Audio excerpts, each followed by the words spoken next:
Hey guys, welcome back to the Nice Guy Show. I'm author Phil Torcivia. I also want to mention that my most recent book just dropped. It came out. Oh. It's neither of those. Oh. It's What is your problem? they always You're come faking it. they come out ebook first, and then I release the paperback. So I'm getting the paperback proof soon. It's called Nice Knowing You, so you can check it out on Amazon.com. I have the link here on the Wazillo page.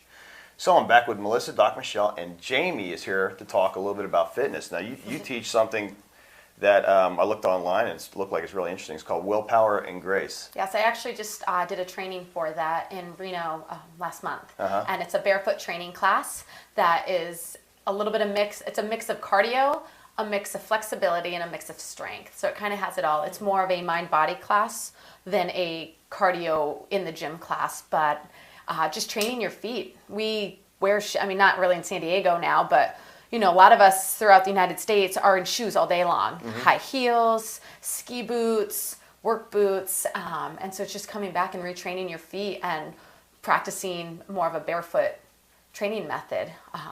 Strengthening the toes, strengthening the muscles. You have over 50 muscles in your feet. Oh, okay, so it's a lot of balancing. And yeah, balancing, a little bit of everything. Like I said, we do a lot of squatting, a lot of functional movements. And it's an amazing class that I actually was introduced to up in Mammoth Lakes at Snow Creek Athletic Club. Okay. And it's currently not in San Diego. So when I come back down here in a couple months, that's one of the goals I have, is to launch that here in North County and start teaching it. Yeah. Are there benefits? How does it benefit the rest of the body to do that barefoot versus? We have a lot of imbalances in our body. If I had you stand up right now and just do a I'm functional completely squat imbalanced from head to toe, yeah. A functional squat for me, I could tell you have imbalances throughout your calf complex, throughout your ankles, knees, and hips, even going into the upper body, different imbalances through your lats and your back. And I notice a lot of my clients, I do a lot of band work, a lot of lateral exercises. We live in a very frontal world. We walk forward. Right. Right. We don't really know how to walk backward. We don't really know how to go side to side. And growing up in Boston and that area and doing a lot of long distance running, I started training out there. And you know, you have to take a step away to not hit a puddle or not hit a block of ice. And so this class moves very functionally, going down, picking something up. You know, how are you going to pick something up? How to bend and not hurt your back. Right. Exactly. How to not hurt your back. Yeah. So it teaches you how to move functionally, but it also strengthens the smaller muscles that hold you up. Your feet hold you up. Right. Yeah. You know, and if you end up suffering from a very bad ankle injury last year, I found that this class can also, in mixed with yoga and other exercises, doing something and strengthening your ankles, and which then in turn strengthen your knee. Right. It's so much more beneficial. But you could be knees turning in, knees turning out, feet turning in, feet turning out. All of those, how you stand, how you hold your bag on one side, if women can have a lot of imbalances in your body, and strengthening from the feet upward, that's where you got to start. I've noticed that in gym lately, where a lot of people are doing balancing things. So it used to be you just go in there and you just lifted weight and as heavy as you could. Now I see people on the ball, the inflated ball. Yep. The half ball or the full ball. Like they'll be standing on the half ball and playing catch, just to get their balance, or doing sit-ups on the full ball and things like that. So that's all about your balance and strengthening your core. I do a lot of single leg exercises with my clients as well, because again, doing that class without shoes, or I teach a yoga sculpt fusion as well, and we do a lot of single leg balance exercises, obviously barefoot on a yoga mat. Do that, put shoes on, and go into the gym and do the same exact exercise. It is a world of difference. A world of difference to try to move in bare feet without support. Because we're not used to it. We're not used to it. Oh. So I do a lot of single leg balance exercises with my clients just to strengthen. Lateral single leg exercises, band work, just to strengthen their knee and their ankle joints and their hip joints. They all work hand in hand. Okay, I have a question. So I'm very familiar with barre, which is, a mix of like Pilates, yoga, and ballet. And that's supposed to be very, I guess, like strength building, conditioning, or cardio, as well as balance. So how is that different than Willpower Grace? Because the Willpower Grace adds a cardio aspect. So the barre method, which I've done before at where I used to work out in Boston, and it was a core fusion. So if you know exhale, that's it's a Lottie Burke method is what the barre method is. I've done it before. I don't love it. It's not my favorite thing. I have bad hip injury from years of long distance running and overuse injury, and I find it to be very aggravating to that part of my body. Okay. So I don't love it for that reason, because it hurts more than it heals for me. Yeah. But the Willpower Grace is it's a mix of cardio. So you start with your barefoot warm up, training your toes, and you can do this in the shower every day. Take your big toe, tap it down without rolling in. So if you had your feet here, just tapping your big toe, but aligning your feet without doing that. You could do it right here. Then taking your little toe.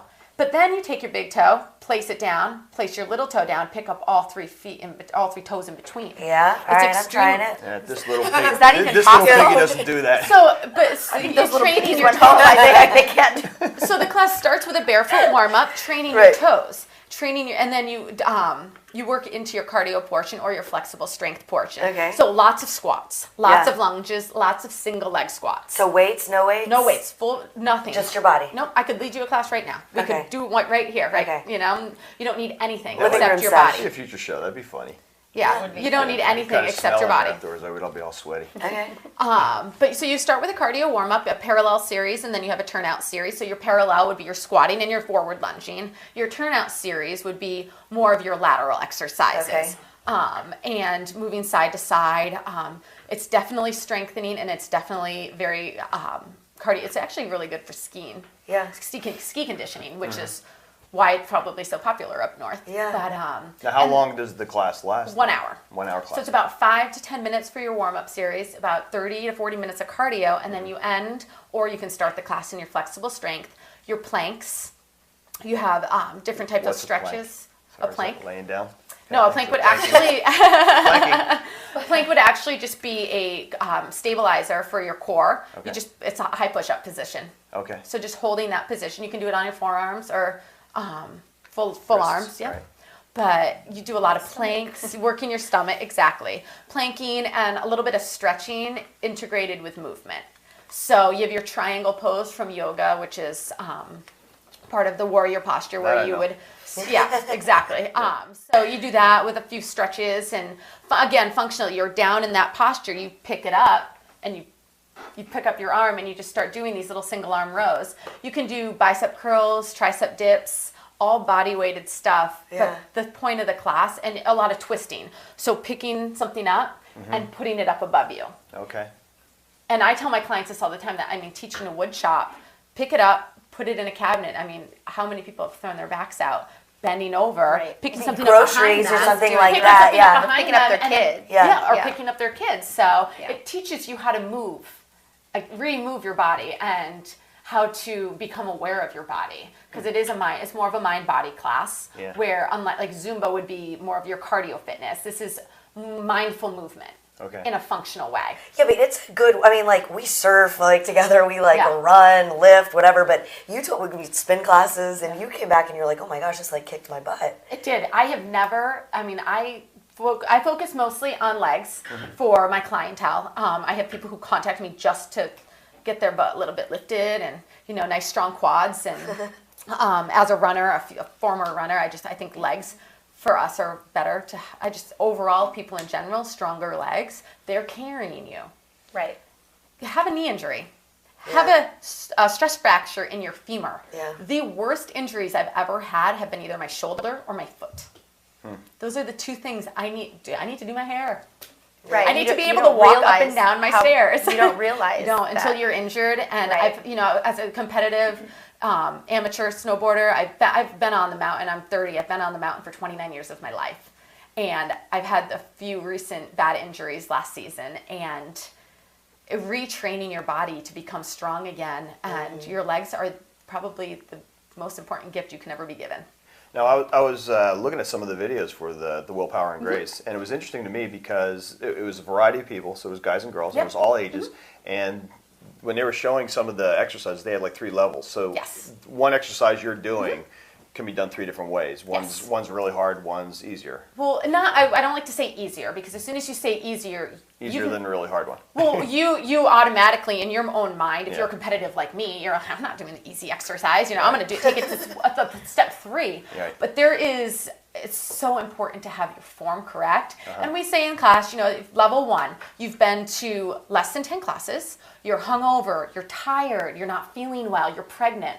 Those are your level 1 exercises. Level 2, you've been to 10 or more classes. Level 3, you've been consistently coming 2 to 3 classes a week, and you want to take this to one more level. And each exercise doesn't necessarily have 3 levels, but it's coming from a squat position into a tuck, where you're picking up your leg and you're either placing your big toe on the floor. That would be your level 1. You could place the inside of your foot. You want to plant that at the inside of your calf. Okay. Level 3, take it up even higher. Oh. But there's exercises that I don't even do level 3. I mean, this is a new concept for me too. I just started taking it last June when I moved up there, and there's certain exercises we do that I don't even take it to level 3 because I don't feel that I have the form that should be. There's one exercise. It's very similar to your burpee. It's not a burpee, but it looks like a burpee. Yeah.